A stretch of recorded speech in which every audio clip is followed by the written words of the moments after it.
ಆತ್ಮೀಯ ವೀಕ್ಷಕರೇ, Royce and creations YouTube ಚಾನಲ್ಗೆ ನಿಮಗೆ ಸ್ವಾಗತ. ಈ ವಿಡಿಯೋದಲ್ಲಿ 9ನೇ ತರಗತಿಯ ಗಣಿತ ವಿಷಯದ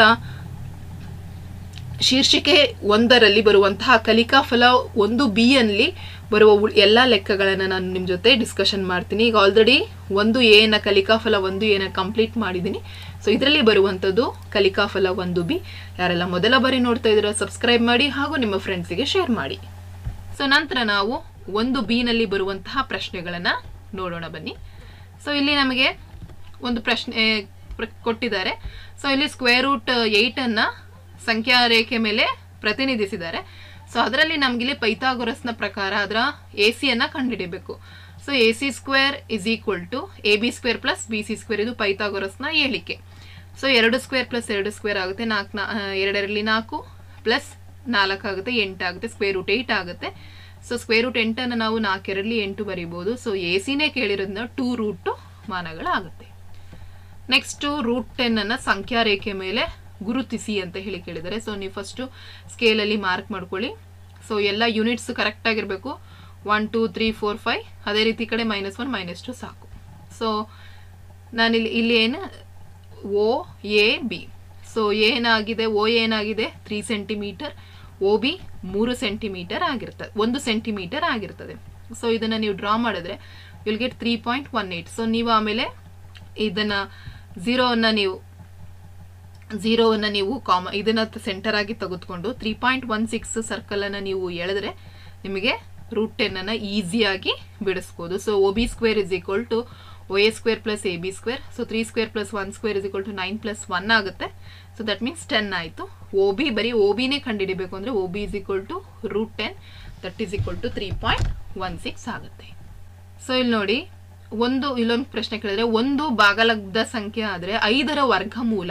ಸೊ 5ರ ವರ್ಗಮೂಲ ನಾನು ನಿಮಗೆ ಹೇಳಿದ್ದೀನಿ ಮಕ್ಕಳ ಇಂದಿನ ಇದರಲ್ಲಿ. 3ರ ವರ್ಗಮೂಲ ಏನಾಗಿದೆ 1.7320 ಆಗಿರ್ತದೆ.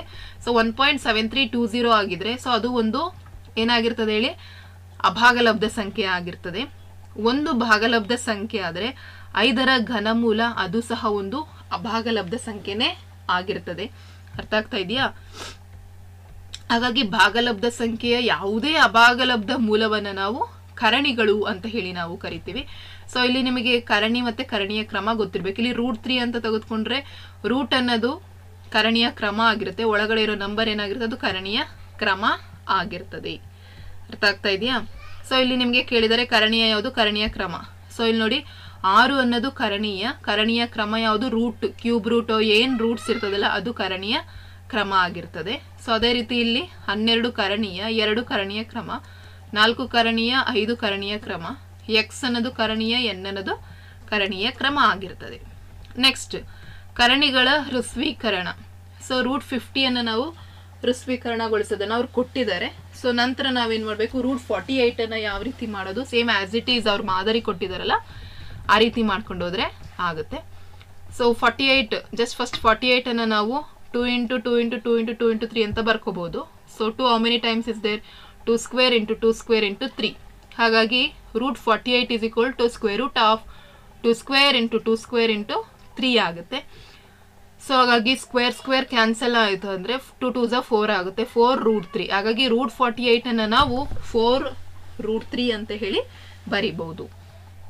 Next cube √32. ಸೊ ಕ್ಯೂಬ್ √32 ಅನ್ನು ನಾವು 2 to the power 3 × 2 to the power 2 ಅಂತ ಬರ್ಕೊಂಡ್ರೆ ಕ್ಯೂಬ್ ರೂಟ್ ಆಫ್ 2³ × 2² ಅನ್ನು ಮಾಡ್ಕೊಂಡ್ರೆ ಕ್ಯೂಬ್ ರೂಟ್ ಕ್ಯಾನ್ಸಲ್ ಆಗುತ್ತೆ. ಸೊ ಹಾಗಾಗಿ 2 ಹೊರಗಡೆ ಬಂದರೆ 2 ³ √4 ಆಗುತ್ತೆ. ನೆಕ್ಸ್ಟ್ ಕ್ಯೂಬ್ √81 ಅನ್ನು ನಾವು √3³ ಬರ್ಕೋಬೋದು. ಯಾಕೆಂದರೆ 3 3s 9 9 3s 27 9 3s 27 27 3s 81 ಆಗುತ್ತೆ. ಸೊ ಹಾಗಾಗಿ 3 to the power 4 ಆಗುತ್ತೆ. ಸೊ ಹಾಗಾಗಿ 3√3 ಆಗುತ್ತೆ. ಇಲ್ಲಿಗೆ 3√3 is the right answer. So by mistake ನಾನು ಈ ಥರ ಇದಾಗಿದೆ ಅಷ್ಟೇ. ನೆಕ್ಸ್ಟ್ ಇಲ್ಲಿ √32 ಇದೆ. ಸೊ 32 ಅನ್ನು ನಾವು 2 to the power 2 × 2 to the power of 2 × 2 ಅಂತ ಬರ್ಕೋಬಹುದು. ಹಾಗಾಗಿ √4² × 2 ಮಾಡಿದ್ರೆ 4 ಅನ್ನು ಹೊರಗಡೆ ತೆಗೆದ್ರೆ ಉಳಿಯುವಂಥದ್ದು √2.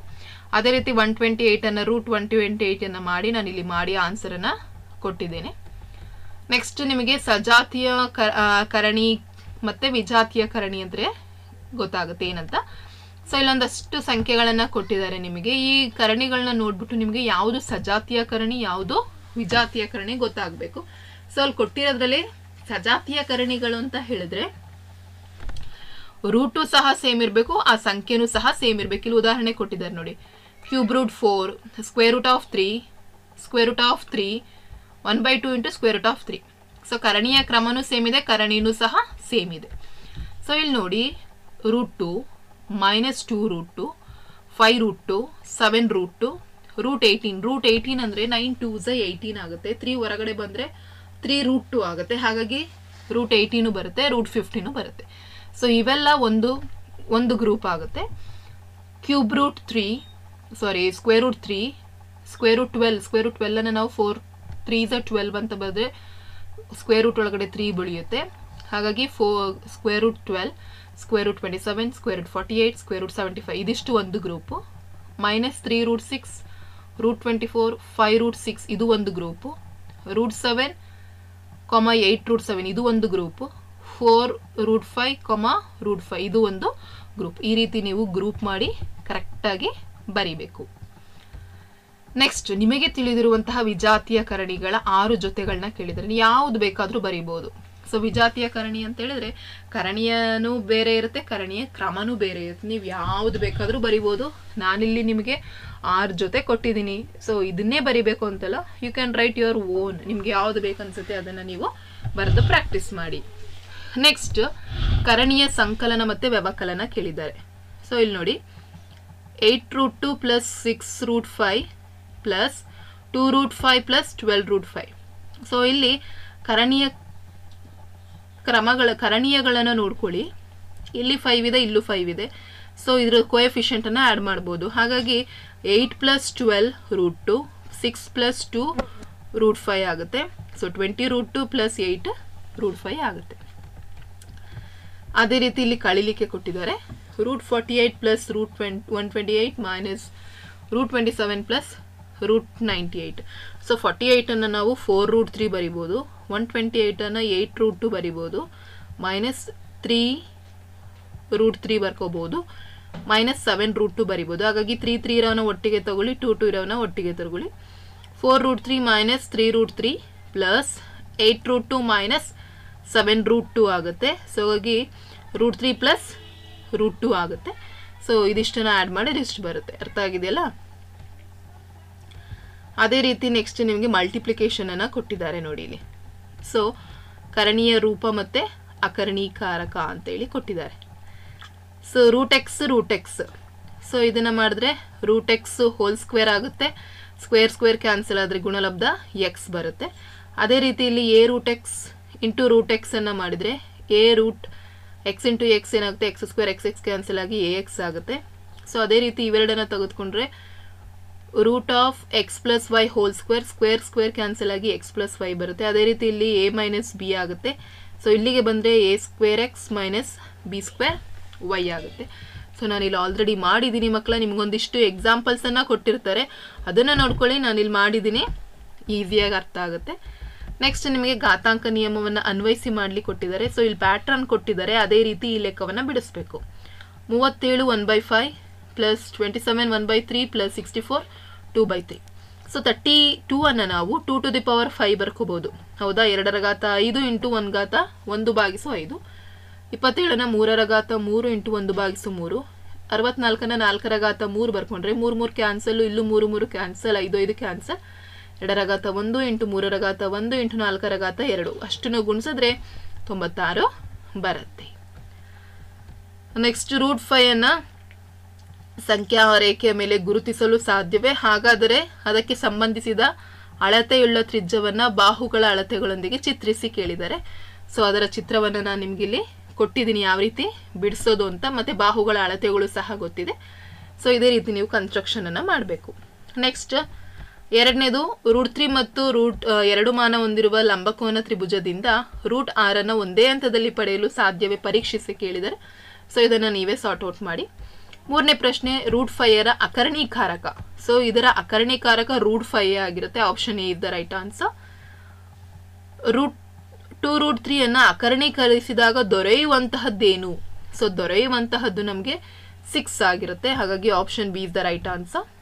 ನೆಕ್ಸ್ಟ್ 5ನೇದು 5√2 ಮೈನಸ್ 2√2 ಅನ್ನು ಅಕರ್ಣೀಕರಿಸಿದಾಗ ದೊರೆಯುವ ಭಾಗಲಬ್ಧ ಸಂಖ್ಯೆ 4 ಆಗಿರುತ್ತೆ. ನೆಕ್ಸ್ಟ್ 1 + √2 ಅನ್ನ ಸಂಖ್ಯಾ ರೇಖೆ ಮೇಲೆ ಗುರುತಿಸ್ಲಿಕ್ಕೆ ಹೇಳಿದರೆ ಫಸ್ಟ್ ನೀವು 0 ಇಂದ 4 ವರೆಗೂ ಬರ್ಕೊಳ್ಳಿ. ಸೊ ಸೇಮ್ ಅಳತೆಗಳು ಸೇಮ್ ಇರಬೇಕು. 0 to 1, 1 to 2, 2 to ಎಲ್ಲ ಅಳತೆ ಕರೆಕ್ಟ್ ಆಗಿರ್ಬೇಕು. 1 ಸೆಂಟಿಮೀಟರ್ ಇಟ್ಕೊಂಡಿರಿ. ನಂತರ ನೀವು ಎರಡನ್ನ ನೀವು ಈ ಎರಡರ ಇದರಲ್ಲಿ ನೀವು ಕರೆಕ್ಟಾಗಿ 90 ಡಿಗ್ರಿಯನ್ನು ರಚಿಸ್ಬೇಕು. ಗೊತ್ತಿದೆಯಲ್ಲ, ಅರ್ಧಕ್ಕಿಂತ ಹೆಚ್ಚು ತೆಗೆದುಕೊಂಡು ಸರ್ಕಲನ್ನು ಹಾಫ್ ಸರ್ಕಲ್ ಹಾಕಿ ಅದನ್ನು ಮತ್ತೆ ಕಟ್ ಮಾಡಿ 90 ಡಿಗ್ರಿಯನ್ನು ನೀವು ರಚಿಸ್ಕೊಳ್ಬೇಕು. ತದನಂತರ ನೀವು 90 ಡಿಗ್ರಿಯನ್ನು ರಚಿಸಿದ ನಂತರ ಈ 1 ಮತ್ತು 2ರ ನಡುವೆ ಇರುವಂಥ ಎಕ್ಸಾಕ್ಟ್ 1 ಸೆಂಟಿಮೀಟರ್ನ ತೆಗೆದುಕೊಂಡು ನೀವು ಇಲ್ಲೊಂದು ಆರ್ಕನ್ನು, ಈ ಎರಡಕ್ಕೆ ನೀವು ಸೆಂಟರ್ ಇಟ್ಕೊಂಡು ಒಂದು ಆರ್ಕನ್ನು ಎಳಿತೀರಾ. ಆರ್ಕನ್ನು ಎಳೆದ್ಮೇಲೆ ಒಂದು ಲೈನನ್ನು ಹಾಕೊಳ್ಳಿ. ಸೊ ಅಲ್ಲಿಗೆ ಅದನ್ನು √2 ಆಗುತ್ತೆ. ಇದು 1, 1 ಆಗುತ್ತೆ. ಸೊ ಅಲ್ಲಿಗೆ √2 ಆಗುತ್ತೆ ಅದು. ಸೊ ತದನಂತರ ನೀವು ಇಲ್ಲಿಂದ ತೆಗೆದುಕೊಂಡು ಆರ್ಕನ್ನು ಎಳೆದಿದ್ದೀರಲ್ಲ, ಸೊ ನೀವು ಇಲ್ಲಿಗೆ ಈ ಲೈನನ್ನು ಒಂದು ಕರೆಕ್ಟ್ ಎಕ್ಸಾಕ್ಟ್ ನೀವು ಅಲ್ಲಿಗೆ ಲೈನನ್ನು ಇಲ್ಲಿ ಇಟ್ಕೊಂಡು ಹಾಕಿದ್ರೆ ನಿಮಗೆ 1 + √2 ಬರುತ್ತೆ. ಅರ್ಥ ಆಗಿದೆಯಲ್ಲ? ಸೊ ಈ ರೀತಿ ನೀವು ಕನ್ಸ್ಟ್ರಕ್ಷನನ್ನು ಮಾಡಬೇಕು. ತದನಂತರ ಇದರಲ್ಲಿ ಘಾತಾಂಕ ನಿಯಮವನ್ನು ಅನ್ವಯಿಸಿ ಸಂಕ್ಷೇಪಿಸ್ಲಿಕ್ಕೆ ಹೇಳಿದ್ದಾರೆ. ಸೊ ಆಲ್ರೆಡಿ ನಾನು ಅದೇ ಪ್ಯಾಟರ್ನಲ್ಲಿ ಇರೋದ್ರಿಂದ ಎಲ್ಲವನ್ನು ಕಂಪ್ಲೀಟಾಗಿ ನಾನು ಸಾಲ್ವ್ ಮಾಡಿ ನಿಮಗೆ ಆನ್ಸರನ್ನು ಇಲ್ಲಿ ಕೊಟ್ಟಿದ್ದೀನಿ. ಇದಿಷ್ಟು ಅರ್ಥ ಆಗಿದೆ ಅಂತ ಅಂದ್ಕೊಂಡಿದ್ದೀನಿ. ಇದಿಷ್ಟು ನಿಮಗೆ ಶೀರ್ಷಿಕೆ 1ರಲ್ಲಿ ಬರುವಂತಹ ಎಲ್ಲ ಲೆಕ್ಕಗಳನ್ನ ಬಿಡಿಸಿದ್ದೀನಿ. ಆಲ್ರೆಡಿ ನಿಮಗೆ ಕಲಿಕಾಫಲ 1 ಏನು ಮಾಡಿದ್ದೀನಿ, ಕಲಿಕಾಫಲ 1B ಮಾಡಿದ್ದೀನಿ. ನೆಕ್ಸ್ಟ್ ಮುಂದಿನ ವಿಡಿಯೋದಲ್ಲಿ ಶೀರ್ಷಿಕೆ 2 ಅದನ್ನು ನಾನು ಕಂಪ್ಲೀಟ್ ಮಾಡ್ತೀನಿ ಅಂತ ಹೇಳ್ತಾ ಈ ವಿಡಿಯೋನ ಇಲ್ಲಿಗೆ ಎಂಡ್ ಮಾಡ್ತಾ ಇದ್ದೀನಿ. ಹೆಚ್ಚಿನ ವಿಡಿಯೋಗಾಗಿ ರಾಯ್ಸನ್ ಕ್ರಿಯೇಷನ್ಸ್ ಯೂಟ್ಯೂಬ್ ಚಾನಲನ್ನು ಸಬ್ಸ್ಕ್ರೈಬ್ ಮಾಡಿ.